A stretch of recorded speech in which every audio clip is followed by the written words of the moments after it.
proposed jail.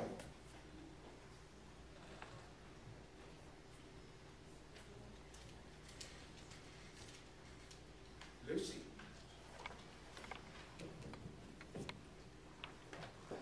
Yes.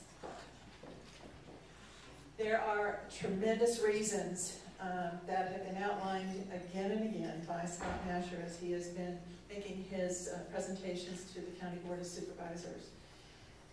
I know for a fact, I've lived through this, I understand a lot of you understand this with me, is that as we have seen the costs of fuel rise, and we've seen just in this one area alone of transporting prisoners back and forth across Biggest Mountain down into the Verde Valley, doesn't make any sense anymore. And so we really do need to have another jail, and I do appreciate the work that has taken Scott Masher and Sheriff up into creating this presentation for us so that we understand what we need to be doing. But I know, and I remember and understand why we made those decisions to begin with, because we already own the property down there. Now it's time to move the jail here. We're growing, and we need to accomplish this task. John Hanna. I knew it saved mine for a reason. Yes, I support it 100%. I always have.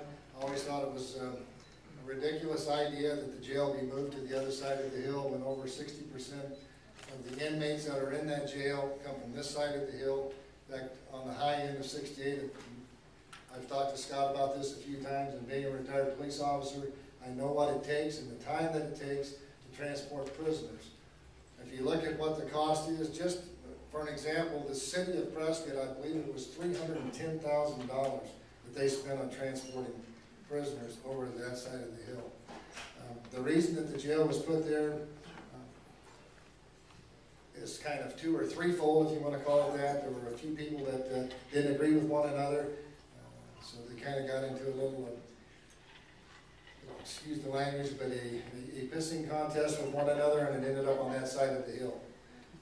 Yes, the jail needs to be back over here, and I commend Scott 100% on everything he's doing to try to get it back here, and we need to get it here. Thank you. Okay, anybody else on the jail? There's no more options. We're all out of options.